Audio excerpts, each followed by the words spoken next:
Morning, it's Vaughan at westcoatbellpottery.ca in Nova Scotia, Canada. July 19th today, and I am going to work on some of these clay stamps that I've been making. They're like roller stamps, and I've been trying to think what else I can do with them, so I think I could make some mugs with these as well as trays, so we'll see what they do. But I rolled out a bunch of slabs about 2 hours ago, so they've been firming up a little bit, and we're going to try rolling these next. The thing you got to do is smooth out your slabs when these are rolled out just over a 1/4 of an inch, so they might be a little heavy. But after I've actually rolled the stamp over them, I'm going to thin the edges a little bit anyway. So smoothed it out. I'm going to take a guess. I could maybe make 2 little trays using 2 of these, because both of these will fit. But we can also do a roller one over the whole length, I think. Let's put that there. And then I'm not even going to put pressure on, but it will leave a print. And I'm going to start at one end and just roll forward and put lots of pressure on, which is why I made them just over a 1/4 inch. So I roll back forwards there, and then I'm going to put loads of pressure on. Now I discolored these, I can really push hard. When we were doing the video on making them, it was hard to actually put pressure on because they were greenware. And there we go. Can you see it? That is a pretty good print. Let's do the next one.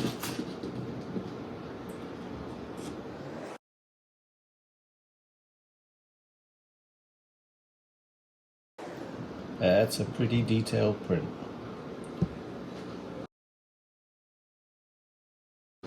And then lift it off.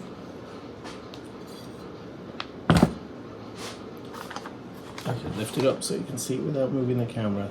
Great print.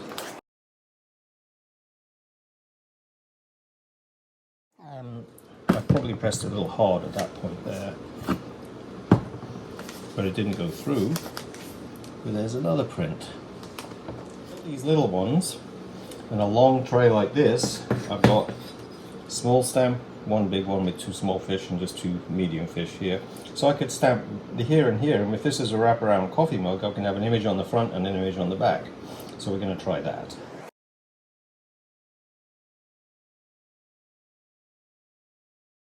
So that could be a back and a front. I suppose I can do the same on this one. There are 2 of them.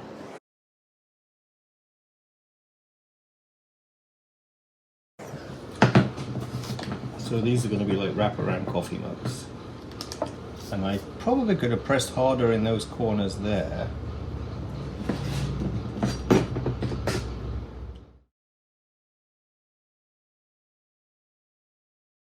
And another one. So these could be wraparound coffee mugs or trays.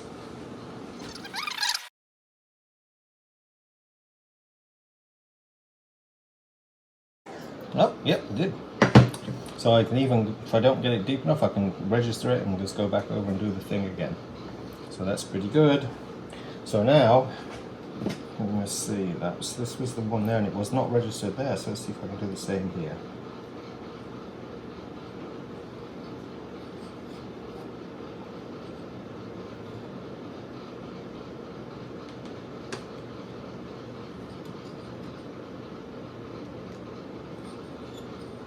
Yeah. It's not bad. I got the texture in there. There's a little extra. It didn't register it absolutely perfectly, but the texture is so much better. It's better than it was. So very quickly, I have made 11 slabs with very intricately carved fish on them. And my wife used to spend an hour making a tray. And we have got 11 in what, 10 minutes, maybe 15. A line down this little cardboard cutout, and these are the tubes that bubble wrap comes on. So I got 6 of these tubes out of one 2-foot long bubble wrap tube. So I'm going to put the marker down on the end here, and then roll it over and hope that that line goes on the other end. Yay! So we know it works. So I could actually now put some pressure on, and I'll see where the top and bottom of my mug is. And then I'll use a ruler to draw across. So basically, this is the height.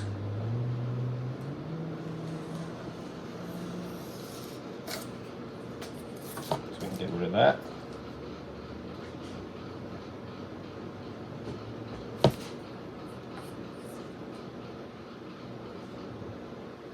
Get that knife in water, it'll cut easier.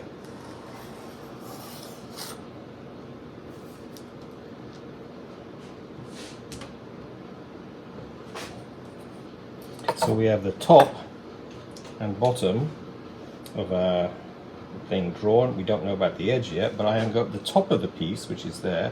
I'm going to use my roller to just thin it off at the top a little bit. It'll make it nicer for drinking out of if the edge is a little thinner. And then I'm going to try to bevel. I know this side is easy.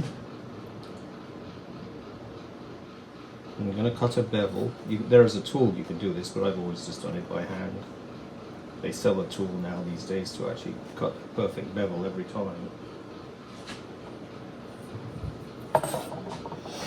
And then basically, I'm not going to cut this one until we've rolled it across, because I want to make sure it's the right length. So I'm going to lift the slab off the paper.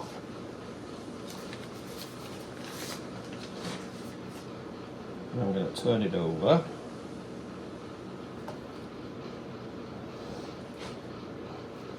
And now I'm going to just roll up. I guess I could use that line that I drew just to, but it doesn't have to, because it's going to be what it is at this point. And then the bevel, I was able to get my fingers under there and pull it up. Now I'm going to make sure that the clay is just a touch below the level of the cardboard tube, so when I stick the tube, the clay tube, to a base, we'll have clay to actually adhere it to the bottom too. I'm perfect, so this is actually just right.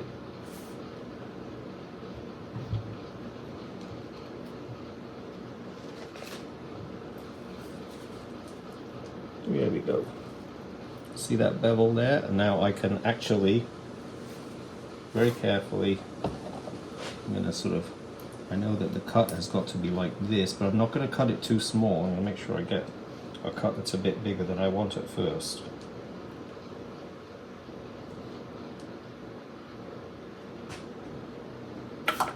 Yep, still too big. I'm going to peel this one back and score that area. And then it's a bit big, remember, so I've got to trim a little bit more off.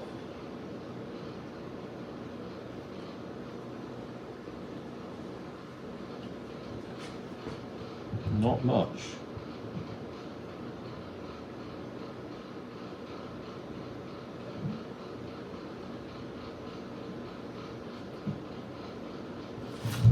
Oops, fell out.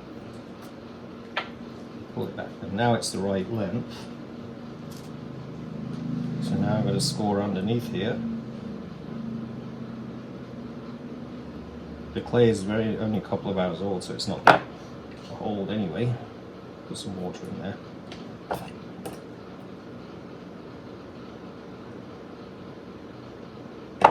And then we can smudge them together. The handle's going to go over this area. Okay, now I'm going to put it the right way up.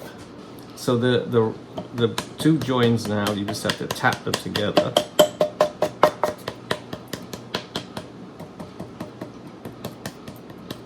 And it sticks to the wood, so turn the wood over.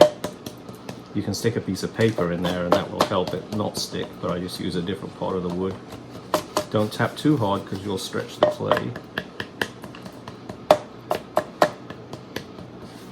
And that's pretty much a good join. Don't use much water, but you can just smooth it off by doing that. And that's actually the bottom. The top is underneath here. And that top edge is very thin because it's actually where we did a little roller on it. And the next thing we're going to do is stick a handle on it. Well, I'm going to use one of these tools from Bill Wright, which is www.artisanpotterytools.com. You just simply run it in some water there. This is fresh clay. Just pull the plastic off it, and you simply pull.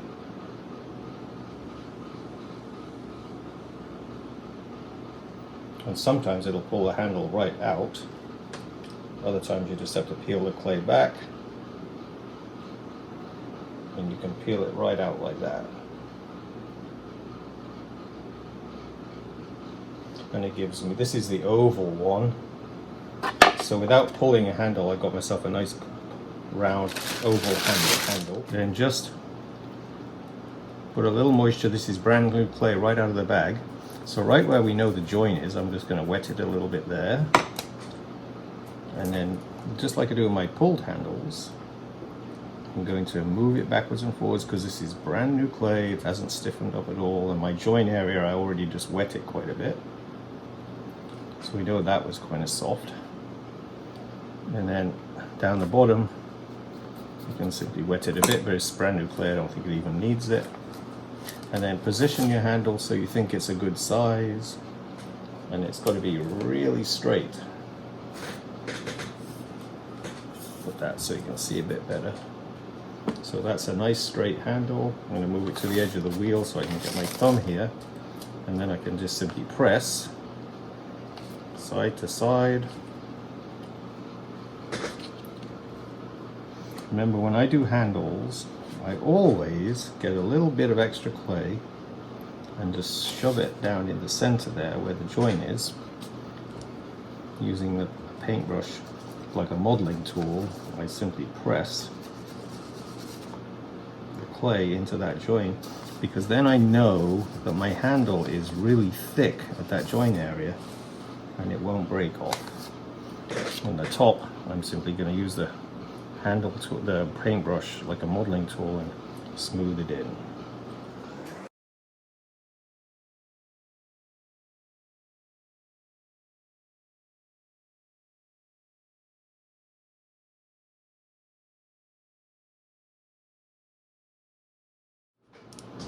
I'm not going to use my slab roller for something as simple as a little piece of clay like this. So this is the scrap clay from my trays that I just, all those slabs I just rolled out.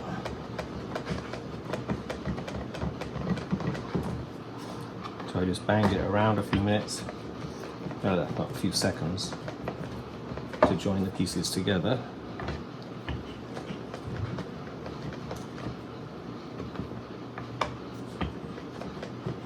I'm going to go for less than, maybe a 1/4 of an inch thick is a good thickness, which is about there.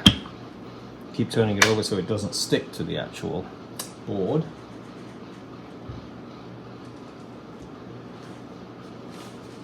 And now I can stick this down, put that on there. And then using your little scratching tool, remember we had the cardboard just sticking out, and now I can score, and it means it will actually touch the clay and not the cardboard. See, I got score marks. If the cardboard was too low, you wouldn't get a scratch. And it's not a bad idea to pull that piece of cardboard up a little bit before you actually do the join too, with the bottom.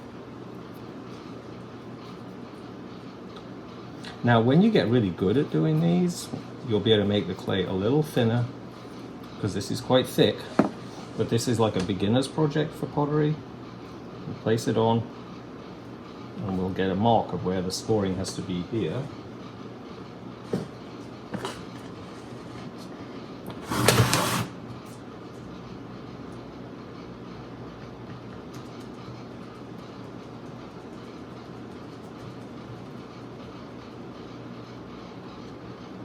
We were watching a movie last night called Maudie, if anybody's seen it, that was filmed, actually it was filmed in Newfoundland, but that artist was a folk artist who lived just about 50 miles down the coast from us, and she was very, very well known in Nova Scotia.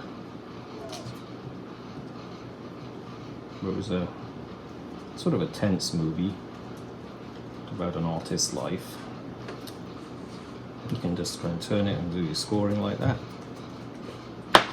And then I'm going to sit this on top of the scored marks, and then the cardboard.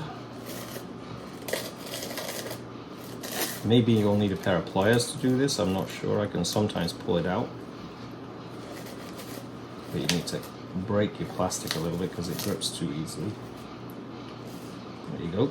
So we've got the cardboard out, so now we can actually, if I paddled this with the cardboard in, it acts like a cookie cutter and you would actually cut it out. So what I'm just going to do is move this around a little bit to make sure it's stuck.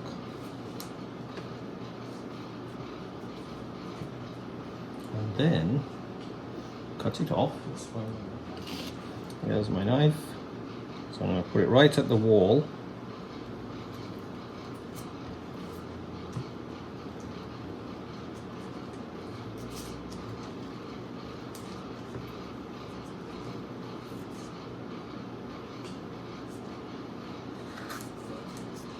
And then peel off your scrap clay.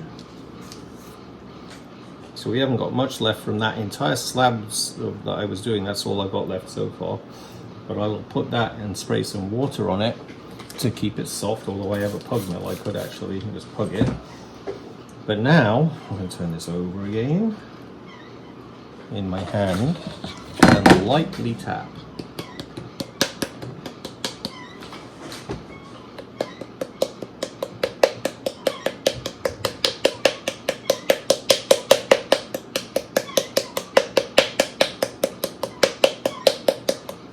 Don't want to tap too much because it will dent the mug. Then you can pull your cardboard out, and you can now pull your cling film out. You can use paper on the inside of these, but cling film does just as well. And you take a paintbrush and you just simply smooth out the inside of your coffee cup, which doesn't take long. And then the join, which is hardly noticeable, you can just kind of smooth that area there too. And do very careful, just round off the top, and if you want to, you can stick a yogurt container, a plastic, cream cheese container or something to get a perfect circle. Because that's pretty good, but yeah, it's actually not bad, I don't need it. But, and then you have a coffee mug that you made by hand with an imprint of fish all the way around, which you couldn't do on a throwing mug without just carving it in, because you would dent the mug so much. But you actually made a textured mug that is pretty nice. And I'm still going to do my little thumbprint on the top. There we go.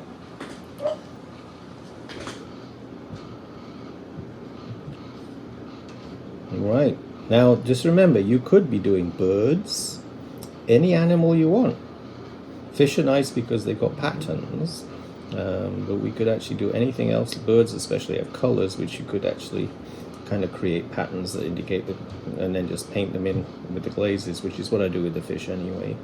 Now this was made out of just over 1/4 inch clay. You should probably try making it with this just over 1/4 inch, but then when you've done it a few times and you are good at it, then you can start to actually use thinner clay and make more delicate mugs. And you can position the fish so that you get more even, although this is not bad, but there's a bigger gap on this side than that side. So I would have lined it up a little better if I was doing this if I was doing it again, basically. And don't forget to smooth your bottom.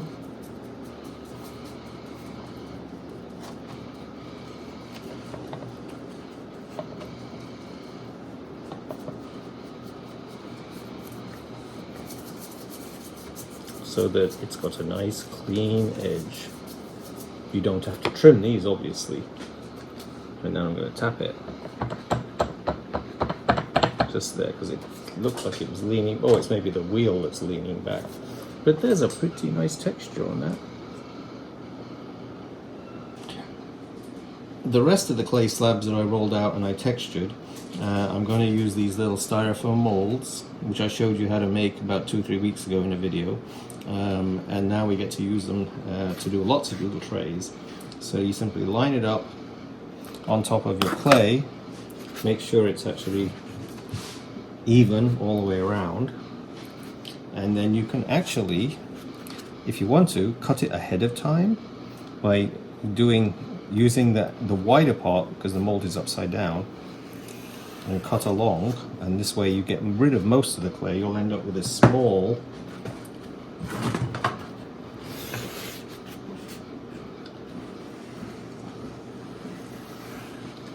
edge that will curl up to be a rim.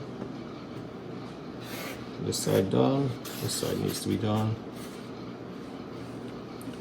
So I'm cutting against the wider bottom edge of the mold so that we know when we flip it over we'll have an even, hopefully an even, although that looks like this needs to be cut. I guess I didn't cut that one yet. There we go.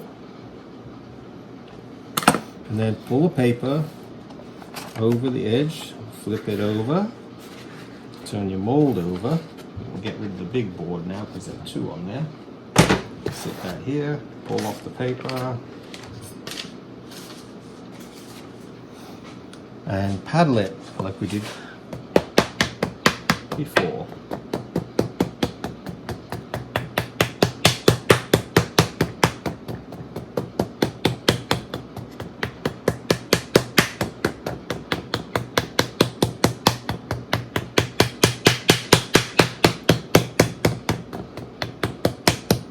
Might have one side, which is what I have here, longer than another.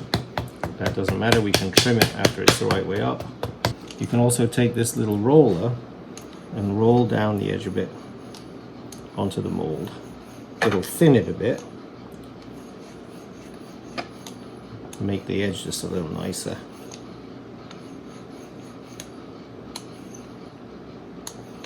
This is a wallpaper roller, I'm pretty sure that's what they call it. Okay, now these dry very fast. So now I'm sandwiching the 2 between the foam mold and the board. Flip it over, pull the mold out, and you have another really quick tray. And then just brush the edge a little bit. My wife told me to take care of my edges.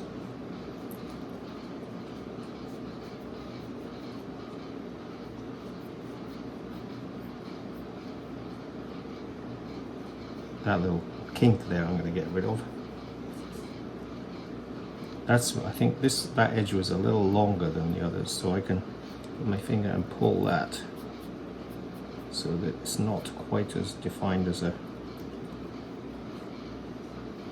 curly edge.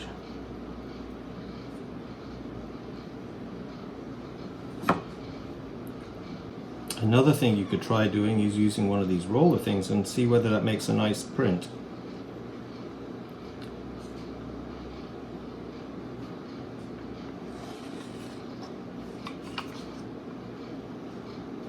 It does.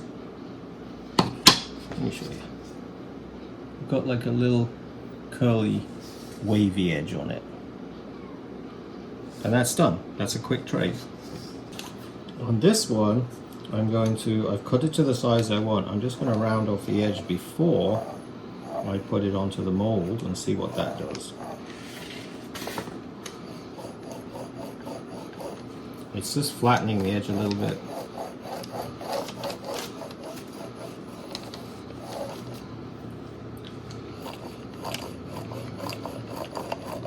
Give it a bit of a bevel.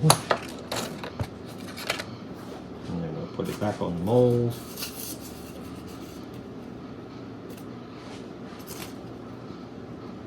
Try and line it up so it's nice and even. Go over that way just a touch, I think.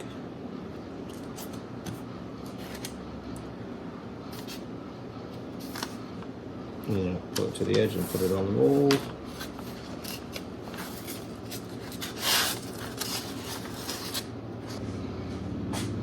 Pull off the paper. Save the paper, I can put it on a board. That might be long enough. And then paddle just the same. But now we've got an edge that's a little thinner. So when I paddle, I'm kind of rolling and flowing down the piece of clay, not just hitting flat. I'm pushing down a little bit.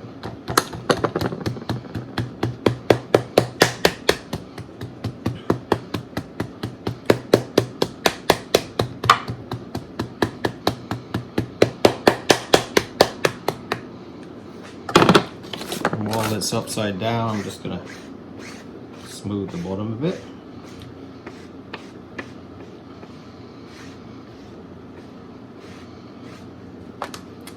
Put the paper back on, put a board on, check to make it long enough.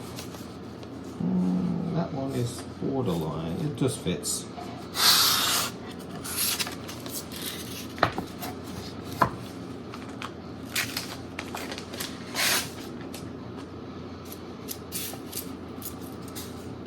They seem to flop off fairly easily. And I've got some of the styrofoam left on that one.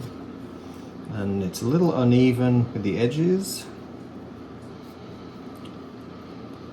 And you'll have to perfect that with the edges when the mold is on the actual thing. But I can trim it down obviously when it gets a little firmer.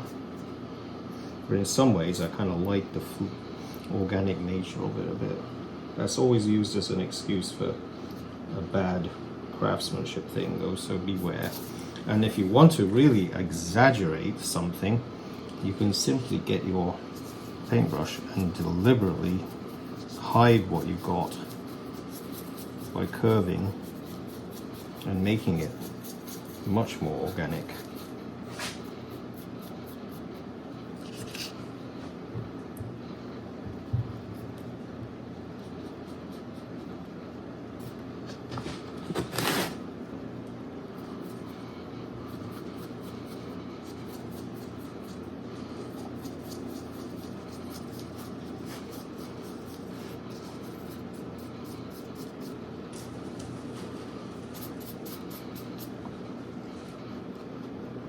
It's hard to see. There you go.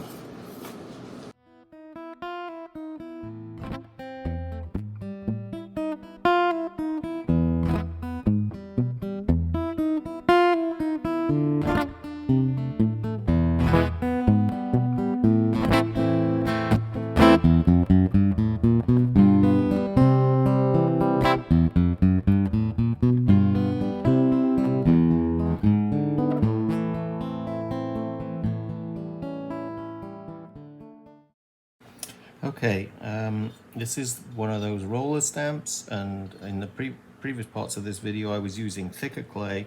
This is just about a quarter or just under a quarter of an inch, and I'm going to try making one out of thin clay so we can actually see if it can be done with a normal weight coffee mug, because that other one I made was quite heavy. So I'm just pressing down.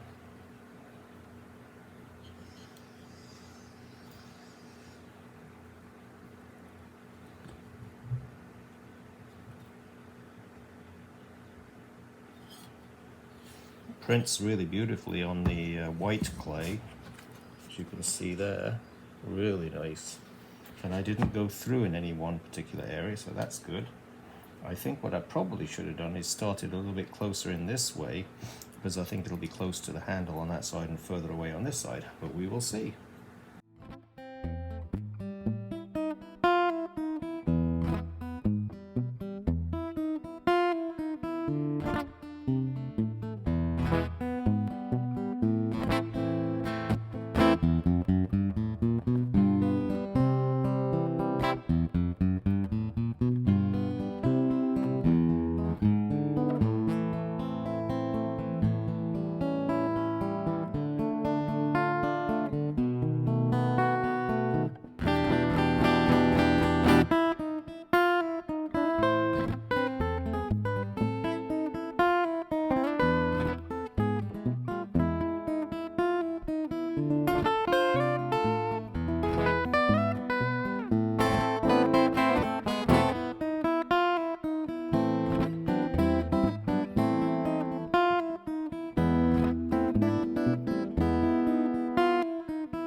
So this is the little mug that I did with the thinner clay. You can see the join on the inside there, which I've left because I kind of like the idea of explaining how it was made to people in the gallery, so you can see how they, the overlap and the join. So for people who don't know pottery, that's a kind of nice little thing you can talk to them about at a craft fair or wherever you are, and describe it. I didn't put my little thumbprint on because I was kind of close to the top, so I just pressed my little spiral stamp in at the top there. But you can see the stamp texture is really deep. So this will show up really well. And I did think that these areas on the side here, we could actually do things there as well. Like if you had a roller stamp, you could just roll it down. That would be really quick to do. And you could finish the design almost like a framing technique. And the bottom, it's got the, let's clean it a bit. It's just got the texture of the slab roller on it, the blanket that I rolled it on. So I could easily just sponge that off. But this is a reasonably quick thing for somebody who's a non-thrower who could actually make. But at this point we can do anything we want. We could carve some little lines in just for like water bits. Oh, you can't see. Just kind of do some little carving, but you extra time in it at this point. You could do some extra lines if you want to just carve into it. There's it's not the end. When you roll it, you can just keep the rolling thing. This end here is a little bit less defined, so I'm just going to carve that line in. So you got the end of the tail a little bit there. It wasn't quite as well defined, but that side is at the other side. I should have pressed it a little bit more, but I could actually just carve in some lines. And very little time added to it, but it might make the design really look a little bit nicer. So you've got a lot more you could do to them if you want to spend the time on it, but the idea of all these little texture roller things is that you can make something that is fairly nice, that you could sell for a reasonable amount of money without that much time in it, because I know time is precious in the pottery studio. If you're on the road like I used to be in the old days, where I used to do like 25 shows a year, that means you're on the road for 75 to 100 days a year. So time in the studio is very precious. But I'll carve a little bit onto this, and then you can see how much I do to it.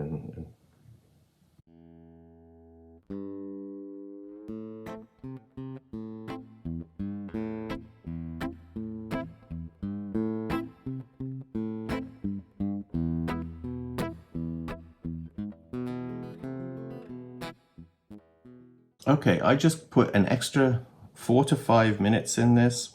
I emphasized a few of the outside edges of the fish by carving out a little bit more in this area here, there. At the front of the fish I did a little bit, just a few extra carve lines, probably not even 4 minutes I would think.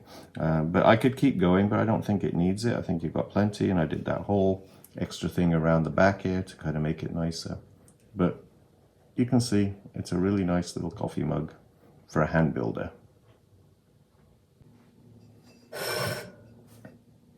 Okay, I'm doing some glazing here, and unfortunately these fast trays get time consuming when you start doing the glazing, because they really need to be just hand painted where you want the glaze to be and the colors. There is no fast way except for the edge, where I can dip the edge in a slightly different color, but I just use a paintbrush and drill the glaze in where I want it to go.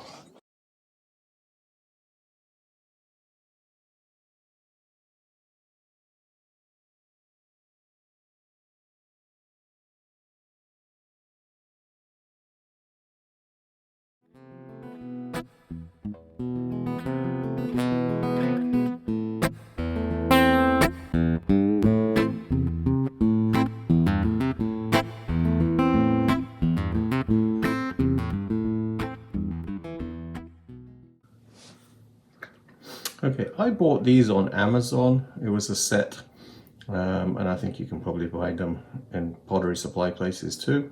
But they're really good. Let me see if I can get the light there for you, for doing little detail, because you basically fill it up as long as your glaze is sieved. I use an 80 mesh sieve. Somebody asked me that just the other day, and in an email, and I just use 80, and it gets the stuff fine enough so you can actually just dribble with the slit. It's like a slit trailer basically. your glaze to where you want to go. And every so often it will block up. Then you have to, there you go, squeeze it into a sponge so it doesn't squeeze somewhere.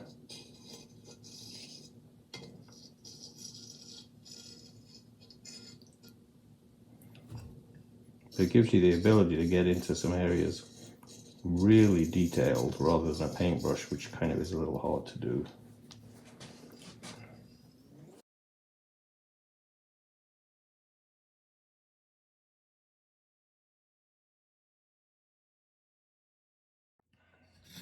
Hi, while I'm doing these, I think I should just mention I've had a lot of visitors this summer from all over the place, and I always forget to ask the names of everybody that comes through here. Although I ask them the name, but I have a very hard time remembering lots of names. I think that's just the age. But I just had a visit from Karen Stevenson from Minnesota. And thanks, Karen. It was very nice to spend a little time with you and talk and get some feedback from the videos. And I hope you enjoyed your visit. They were on a BMW motorcycle, and we have a big thunderstorm coming this way, so I hope they're finding shelter somewhere away from that. And but it was nice to have a visit from somebody who said they really enjoy the videos and it's helped them a lot, and that's always good to hear. And the other one I remember from yesterday or the day before was a friend of Neslihan in Geneva who sent me a bag of coffee. Thank you very much, Neslihan. And their friend, it was a friend, Michael Johnson, who has a house in Mahone Bay too, who was on both of them on motorcycles as well. So Michael Johnson and his friend, and it was his daughter, I think, came over here, Geneva, Switzerland. And then I also have Heather Harvey from North Carolina who came in here too, from Coe Pottery, C-O-W-E-E, in Franklin, North Carolina. So thank you for visiting. That was, let's see, Heather Harvey. And then Sam Belter from Edmonton, Alberta just came through, Tammy and Grant Hollingsworth. And they're from Alberta as well. And then another one was Jim Featherstone, who came here. It doesn't say where he was from though here. I got a little book that people sign when they come in. Another one, thank Schmulling from Charlotte, North Carolina. Shirlene Hoodima, I think it's Hoodima, Sudbury, Ontario. Has been watching since the beginning, I guess. Bob Buckingham, St. John's, North Carolina. Wow, people are visiting from a long way away. I just started this book a couple of weeks back. Beverly Wheeler, doesn't say where from. Sheila Azeka, California, San Diego. And Jane Storer from Stuyaki, Nova Scotia. Cheryl Woodworth, Milford, Nova Scotia. And Bob Murray, it doesn't say where, oh, Spring Hill, Nova Scotia too. So thanks to everyone for visiting. It's nice to see all this and get all this feedback after doing this channel now for 4 or 5 years, I guess. And it's nice that you spent that effort to get here and thank me in person, which I'm just enjoying doing them. I don't need to be thanked anyway, but it's just nice to be appreciated. And this tool is just terrific. I think if you like doing some detailed work and you like painting glazes, this is a nice way of doing it, because I'm pressing hard, it floods out and it fills in textured pieces, especially just seem to flood when you fill that texture and it doesn't flow over the highlights. I hope it's showing up because I've got the camera fairly close here. Pulling back is much better than going forward because it will block. If you push forward, you get some of the dry stuff into the tool, into the very fine nozzle, and I have a guitar string that I push into it if it does block.